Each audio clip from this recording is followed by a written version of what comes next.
almost everyone has used a ladder at one time or another. And when you need a ladder, you can almost count on one being nearby, and that it will be easy to set up and use. Unfortunately, falling from a ladder is also easy, and the injuries that result are often very serious.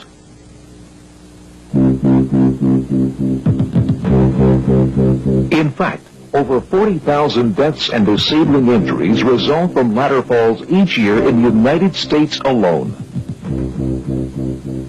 The danger of falling from a ladder is very real, and no one should ever take working with ladders for granted.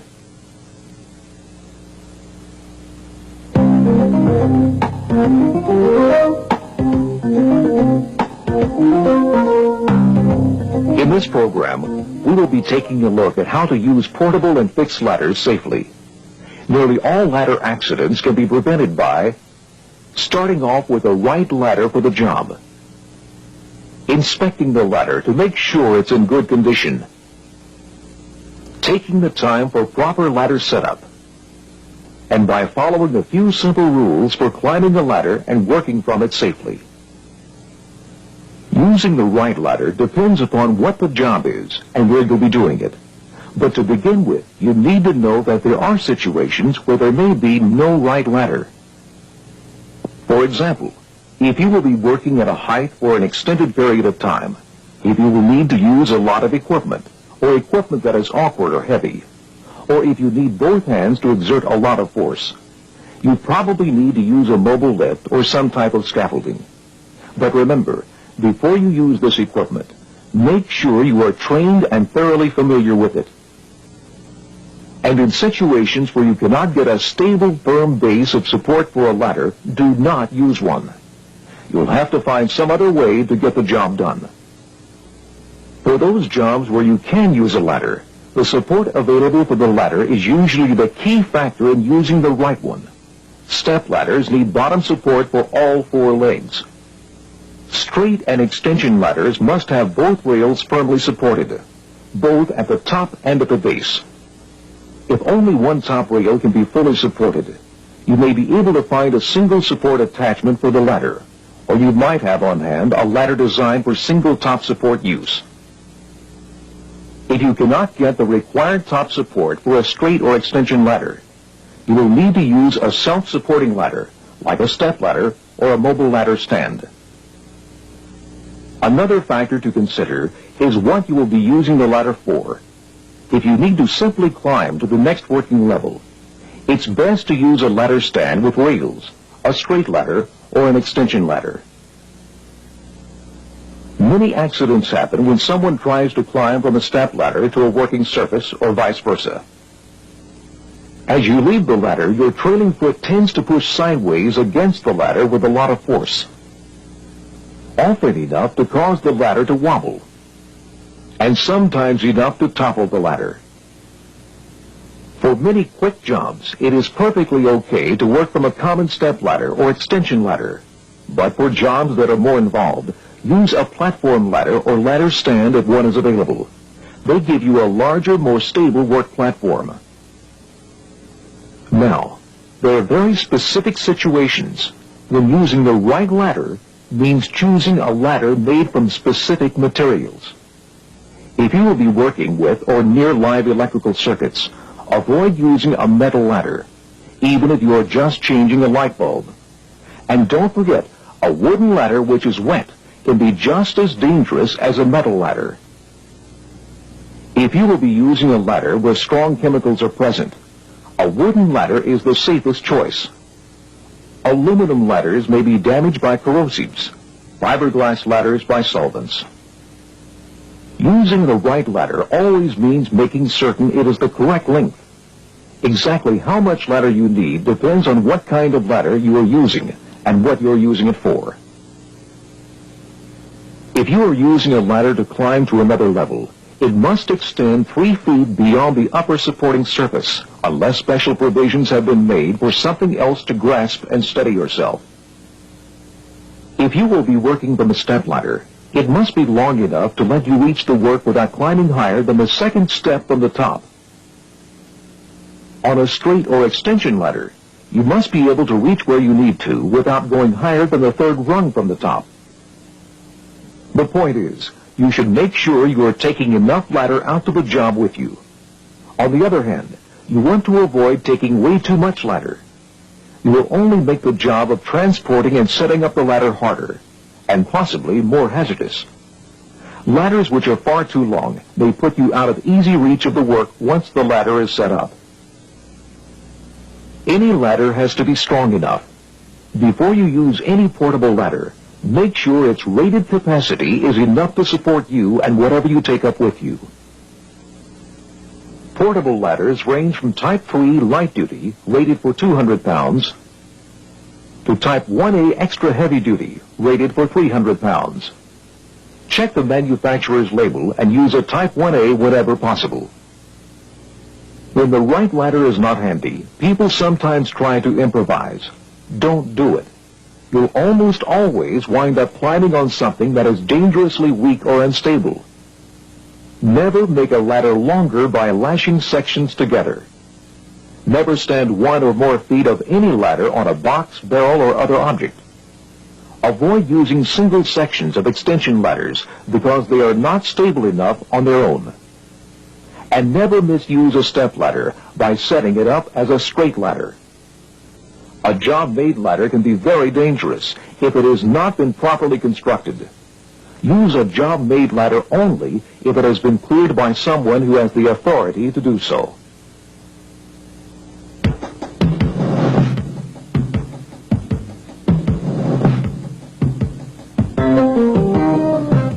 Unfortunately, any ladder can weaken and fail.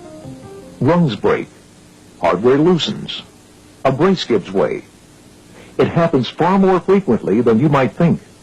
You should always inspect a ladder before you use it.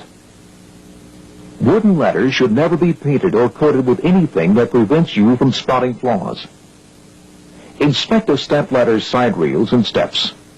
You should never use a ladder if any of the steps or side rails is bowed or cracked. And if you find any corrosion that might have weakened a metal part, do not use the ladder.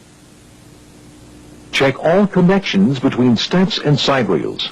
There should be no looseness and no damaged or missing screws, bolts, rivets, or other hardware. The bracing on the back of the ladder must be in good condition in order to maintain ladder stability and strength. Both spreaders must be straight and firmly attached. Make sure they lock securely in the open position. If any of the feet have slip-resistant pads, all 4 should have them. Take a second to check the pads to see they're not loose or worn out.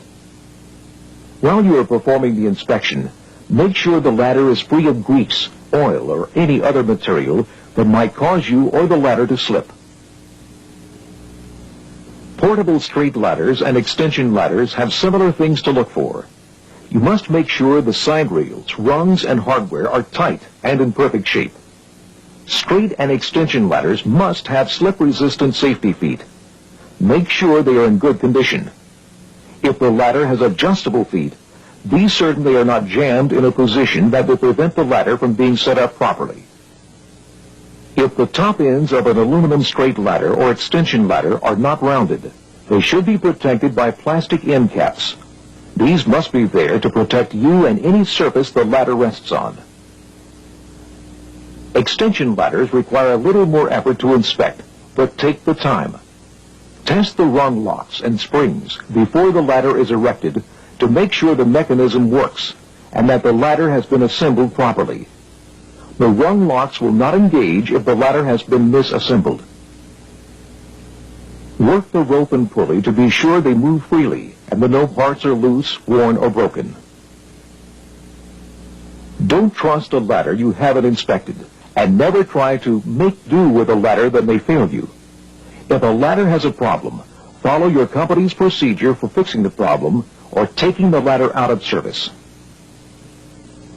Correct storage will prevent some of the problems that turn up on inspections. A ladder should be clean and dry before you put it away. Keep metal parts like springs and hinges well lubricated.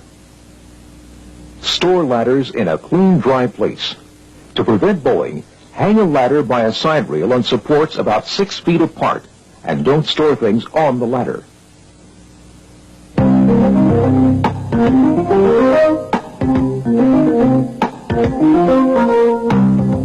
Many people hurt themselves because they do not realize that proper ladder setup is always a part of any job involving a ladder.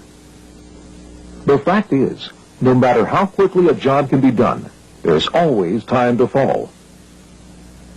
Setting up a ladder begins with getting it out to the job site. You can probably carry it by yourself if the ladder is no more than 8 feet long, and if it can be carried with one hand. Hold it by one of its side rails so the ladder's front is slightly higher than the back and its weight is balanced. And when you are changing direction, make certain the ends of the ladder won't hit anything as they swing. Do not carry a ladder vertically. Not only is it harder to control, but you have to divide your time between watching your footing and keeping an eye out for hazards overhead, like electrical lines. If the ladder is too heavy or too long to handle comfortably, get someone to help. It's very easy to injure your back if you have to strain to get a job done. Raising a straight or extension ladder is often a two-person job.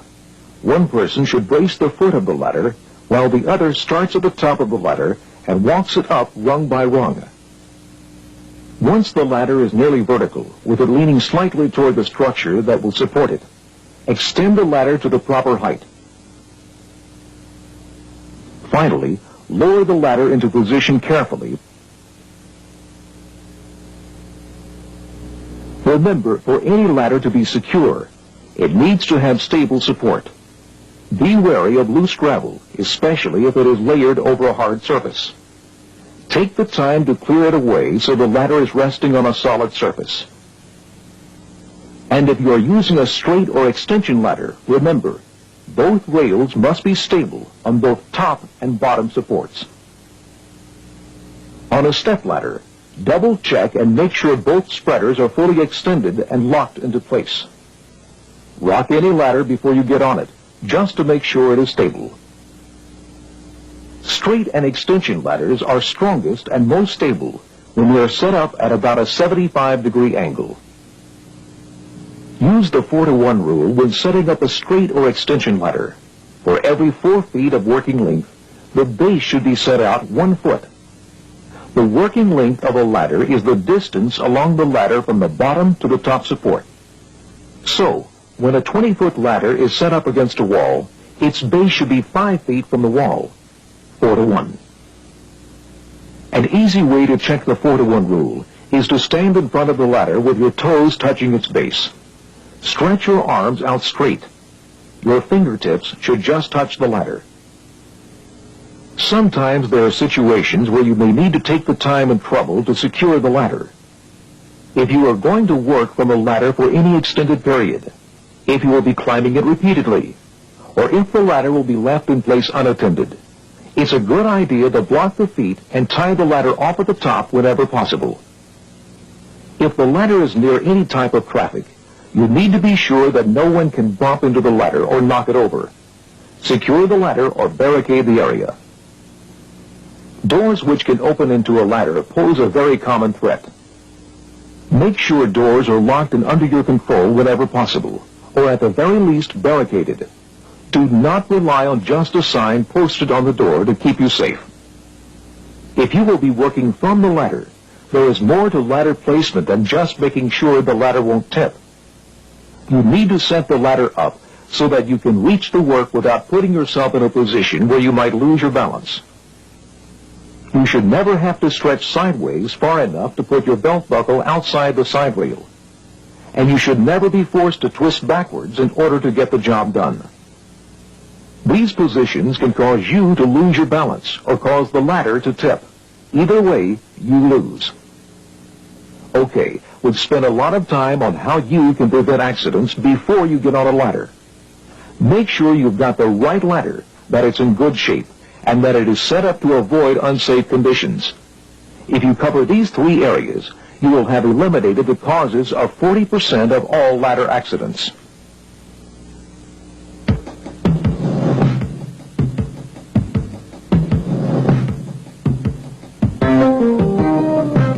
Now let's talk about how to eliminate the accidents that happen to people while climbing and working from ladders. Probably the single most important thing you can do to ensure your safety while climbing a ladder is to use both hands.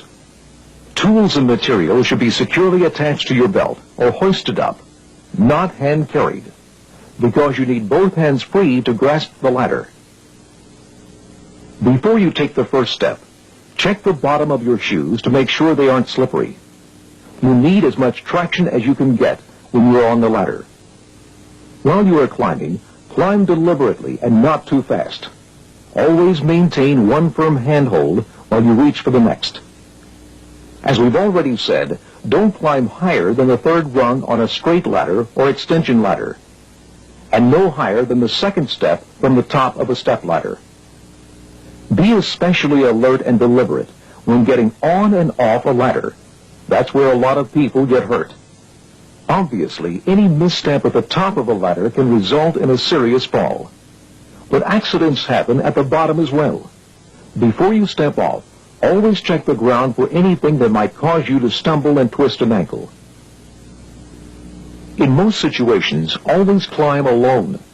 Few ladders are designed for more than one person at a time, and most of these are fixed ladders. The combined weight and motion of more than one climber can cause a ladder to shake, twist, or even break. When working from a ladder, remember the rules. Never twist backwards. Don't try to reach too high, and keep your belt buckle within the rails. Be extremely careful in any situation where an object like a tool might slip and throw you off balance. It's a good idea to keep one hand in firm contact with the ladder whenever possible. Now, if you climb a ladder and find that it's not positioned to let you work safely, don't overreach. And don't try to move the ladder while you're on it. Always climb down and move the ladder, even if it takes longer than doing the job itself. Most of what we've said about climbing a portable ladder also applies to fixed ladders. However, you may be required to wear a climbing safety device attached to the fixed ladder. Before you climb, slide the carrier up and down to make sure it slides smoothly on the cable or rail. Then give it a sharp pull to make sure the braking mechanism works. If you have any questions about using the device, ask. Ladder inspection must be done as you climb. Look ahead for loose parts, broken anchor points, and corrosion. Since fixed ladders are often quite high, it's important to rest when you need to.